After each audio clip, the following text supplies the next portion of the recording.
Hey folks, Rick here. I'm back at it here doing another video from my garage. Wanted to show you guys my setup that I use when I go to these tournaments down south in Missouri, these fishing tournaments that I do, and how I tow my boat and, you know, my living arrangements. I was towing my boat down there and staying in hotels, nicer hotels, but that got old. Then I upgraded to Verbos and Airbnbs, but that got kind of old too for multiple reasons. One, it gets kind of expensive. Two, you're not always going to be paired up with somebody. You never know who you're going to share the house with. You may be renting them by yourself, which has been the case for me a couple of times. But moreover, you just can't bring your dogs, or if you can't bring your dogs, there's all kinds of restrictions and fees, and it got to be more of a hassle, with the cleaning fees, the admin fees, the Verbo fees, dog cleaning fees. It just was a pain in the butt. Dealing with the owners of the houses, it just wasn't for me. So, and also I wanted to bring my wife down because I'm going on these trips without my wife, and she's up here stuck doing horse chores and with the dogs. And the solution I came up with allows us to bring our dogs. Now, you guys, some of you know I have a big, 40-foot, 6 slide-out Cedar Creek fifth wheel that my wife and I enjoy doing a lot of camping with. Now, you can't tow that big rig and the boat. It's just, it's too long. A lot of states, I know Wisconsin has a 70-foot limit as to how long your vehicle and your tow vehicles can be. And they're not very strict on that, actually. But even so, that's a lot of vehicle, a lot of weight to be pulling behind you, especially if you're over 60, 65 feet. So I came up with a truck camper idea that solves a lot of my issues.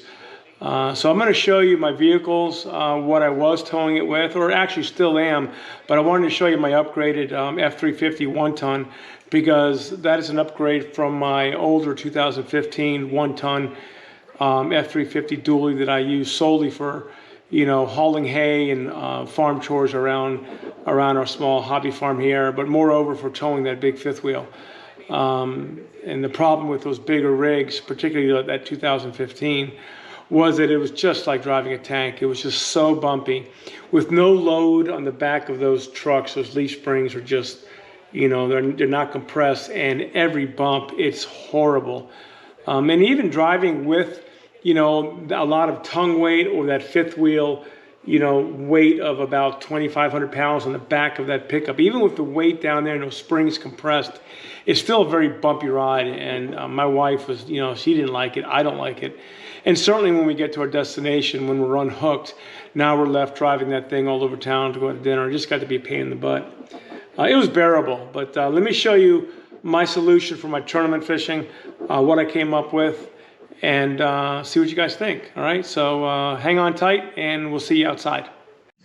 All right, guys, I'm out here outside with my vehicles, and that back there, that camper you see in the background there, that is my solution I want to talk to you about. I'll get to that in a minute. Let me first go over my current vehicle that I've been using. This is the 22 F150 Platinum. This is what I've normally been towing the Bass Cat with. It's been fantastic. It's a great truck. It drives like a car. I mean, it's very, very fuel efficient and small enough where I get into these tight parking lots in my destinations and these these restaurants where you go out, and sometimes the parking isn't all that great, and this thing moves around very nicely, very agile. It's got a short bed. It's only got a 6.5-foot bed, so there's some pros and cons to that. I'm glad I got the 6.5-foot bed now, though. But this is a nice truck. This is the Platinum trim, so it's got all the bells and whistles, all the driver aids. Makes driving 8 to 10 hours very comfortable. It's got the Blue Cruise, hands-free driving, which it makes things a lot easier when you're driving 8 to 10 hours. You don't have to worry so much about your hands on the wheel. It actually, makes things a lot more comfortable and reduces your driver fatigue when you're driving that many hours. Plenty of room back here with the seats up. So this is normally full of stuff back here. Back here, let me show you what I've done back here. It's only got a 6.5 foot bed, but let me show you real quick. Let me get this one thing down up here. This is a Lear locker. This is kind of cool. This makes use of the space you have above on your cap. It's, you know, there are 7 inches of space there you wouldn't otherwise even know you had. And what's really nice about this is it's got a 100-pound capacity, you know, evenly distributed. And this is normally full of tools and baits and all kinds of stuff, cleaning supplies, whatever. But I got it kind of cleaned out right now because I'm moving things around. Now this is really nice because it's got a really nice locking system. You can be pretty confident no one's going to break into that. Below here, again, I don't have a whole lot in here right now. Normally this is full of stuff, but it's carpeted. Keeps everything nice and dry. So I like that. All right, let me show you. You can see that big beast in the background. We'll get to that here. So this is my solution, guys, to my traveling. No more Airbnb, no more Verbo, no more hotels. Heck with that. This is a 2023 F350 I picked up in Texas. This is the F350 Limited. It's got the 6.7 HO motor. That red badging down there indicates that's got the HO. This truck here replaces my 2015 F350 dually, but that truck was just so incredibly hard to drive. Rather, it was just, you know, very bumpy, just uncomfortable. Every single crack you felt on the road, and particularly when there wasn't a lot of load on the back, you felt everything. So, you know, you unhook your camper or your fifth wheel or even your boat, and you start driving around to go to dinner and stuff, and it's just a miserable driving experience, and it's also very, very large. So I have these trucks for for farming here, for horses, for hay and such. But really, what we got it for is for that big beast you see back there, that fifth wheel. That's a 38 FLX. It's about 39 feet. GVW is like 23,000 pounds, 6 slide out. The thing is massive. It's got, you know, washer and dryer, all the creature comforts for my wife and I do a lot of camping. But you can't take that and tow the boat behind it because it's just too much length. You know, a lot of states have length limitations. Wisconsin's, I think, is 70 feet. And you know, with the boat and that camper, it'd be over 70 feet. Now, a lot of states are, you know, lenient on those lengths, but who wants to drive that? All right, so this is the truck here. This is the limited trim. It's a step up from the Platinums and the King Ranches that Ford has. It's really nice, very similar to my F-150. It's got all the driver aids and creature comforts and technology here, so it makes driving those long lengths much easier. Panoramic sunroof. It's got the seats that go all the way down.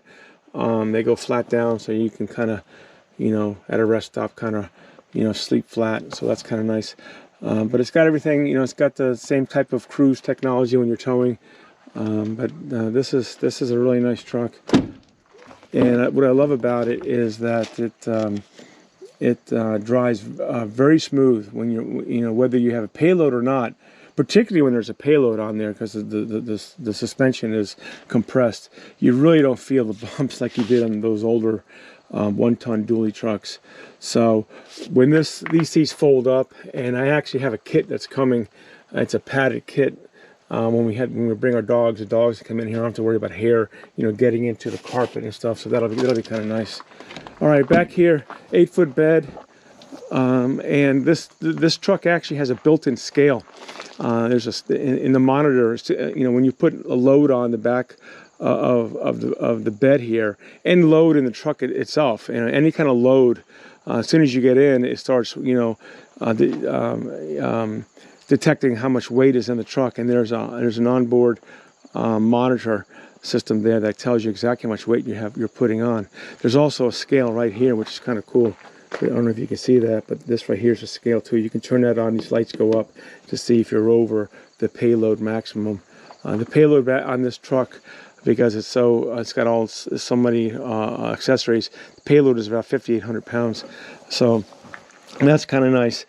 So what I've done here is, you know, I put a mat here down, so it limits the slipping and sliding of this camper we're going to talk about in a minute. The other thing is this allows me to tow my boat. So now I have my living accommodations, my vehicle, and my boat, all three of these in one, so I don't have to worry about hotels and Verbo and all that nonsense. Anyway, in order to pull the boat, you have to have a hitch extender to extend your hitch out. Now this is a Kurt hitch, torque lift, a very well known manufacturer. Does come with their own torque lift. It's a truss system. It's a dual receiver. It's got two of them in tandem, like a truss, and it's able to pull much more than this, but this is enough for my boat of 4,800 pounds.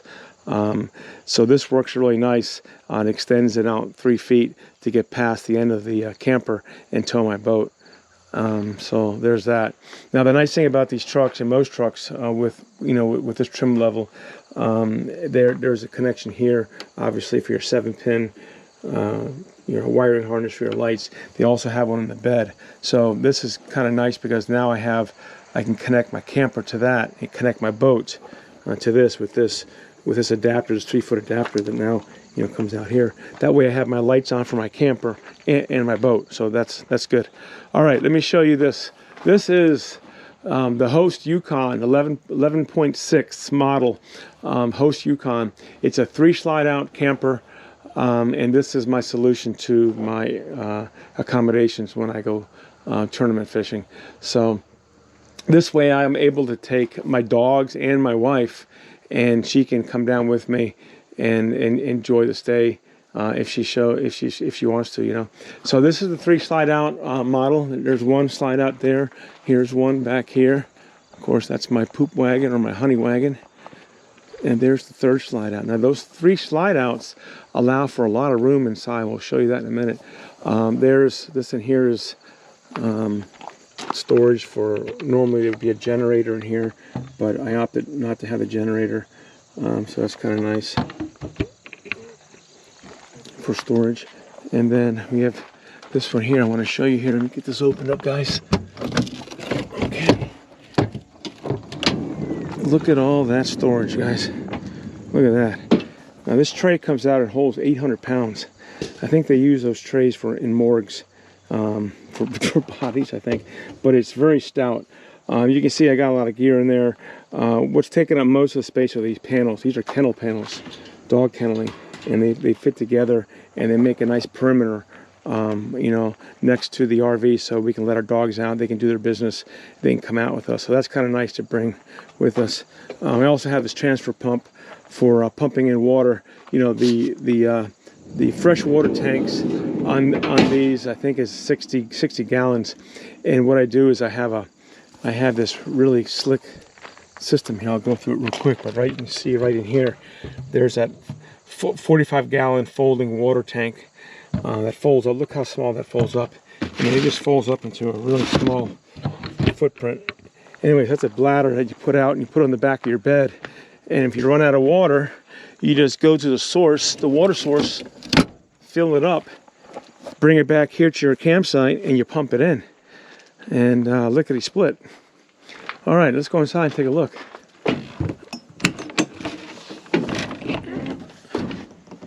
Dark in here. I'll get some lights on here. No, I'll get to that. What's going on over there in a minute? I got something removed there. Let me turn some lights on here, guys. The lights are on. I guess all the lights are on. Okay, this is the Host Yukon inside. We'll start back here. You'll see here we have 2 reclining seats, and this table here, I got it locked down, but this table here kind of rotates and moves around. It works nice for what we need it for. But 2 reclining seats are actually very comfortable. Plenty of storage up top here for all kinds of knickknacks and things. And then over here, there was a couch here. I removed it. There was one of those scissor-like futon-type couches that kind of folded down so that maybe a child or a small adult can kind of sleep in, which we never would use. It was kind of worthless. So what I'm going to do here is I've already started. I built a platform here, a flooring here. I actually got the same type of towel you see down there. It's made out of MDF. 1/2-inch MDF, and I tiled it. And my aluminum fabricator that has now, he's going to build some kennels, just like I did in my other camper. But the kennels, this will be dog kennels here, and on top there'll be a table here for storing stuff. You know, my wife's perfs and all kinds of, you know, stuff that we want to store up here while we're camping. And I'll have them powder coated so they match, you know, the colors in here. So that's what's going on here, guys. Over here we have the kitchen. It's kind of small, but you know, for 4 days, 5 days, maybe a week at the most, it works fine. It's got a 3-burner range up top here. Storage, not the greatest amount of storage, but it works. You know, it works for what we need it for. More storage down here. I'm sure my wife will have that filled up. Storage down here for cleaning supplies, knickknacks and such. There's our water heater. Fridge over here. Freezer. Refrigerator. And this, when you power this on, it actually has dual power. It runs on propane or 110, and it'll automatically detect it. So when you're driving down the road, you don't have shore power, it'll run with the propane tanks, and you can be sure that all your stuff isn't going to go bad. It'll stay cool. More storage here, more storage here, storage below. So there's your storage, coffee maker down there. That's it for that. Ice maker over here, because this thing does not have an ice maker. Microwave, you know, storage up top here. Nice size sink. Alright. Okay, moving back here. Here is the bath area. Now, this has got a nice bath, because a lot of these truck campers have what's called a wet bath, where your toilet and your shower is one room. Well, not here, because of this slide out. We now have a sink and bath and a toilet area right here, and we have plenty of storage there. So that works out pretty good. This door kind of shuts like that, and here's the shower. Plenty of room. You know, I'm only 5'7", 5'8", and you know, somebody 6'3" could easily, 6'4" could even fit in there. So this thing shuts. This is kind of a fabric here, so that shuts your shower. Back here we have the not a big bed, it's a queen size I think, but it'll do the job.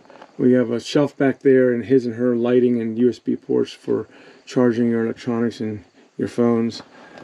And then there's a storage there on the other side of those, inside those mirrors there. 32-inch TV. This TV was in the living room. I moved it there, and I put a larger one. I actually put a larger TV here. This is a 42-inch TV here. Entertainment center. Got a stereo there. We got a heater down here, which works really good. If you don't want to use your propane, and you're at a campsite where you're hooked up, you can use this for electric heat, and it really works. I mean, it really heats this place up very well, so you don't have to go through your propane. So that works out pretty good. USB ports here. Of course, I talked about the smart TV. Control panels up here. I don't know if I can hold the camera up here and show you this, but this kind of shows you, you know, what your tanks are. You know, fresh tank, battery volts, black tank, gray tank, you know. And it's solar panels. I have solar panels up there, so here's our solar panel display up there. So we don't have a generator, but we do have solar panels that allow us to power, you know, most of the lights, you know, all the lights in here, and even the TVs and radio, but not the AC. There's the AC unit up there, and that really cranks. And one thing I did want to show you, they do have a vent back here, a register vent right back here, so that AC pumps back in here, so at night you're cool. So that's that, guys. Also, one last thing, we also bring this Starlink. There's my satellite dish I put outside, so we're able to get internet. So if I need to work remotely, I can certainly work, which I do a lot of times. You know, work in the mornings and take the afternoons off, or vice versa. And then this also allows us to get our TV, you know, for streaming. You know, for YouTube TV, for all our channels and such. So that works really nice. That's it, guys. Let me step out of here. And that is the end of my little tour here of my arrangements, the Yukon and the F350. I hope you guys enjoyed it. Maybe give you guys some ideas on something you want to do. So thanks a lot, guys, and we'll see you again.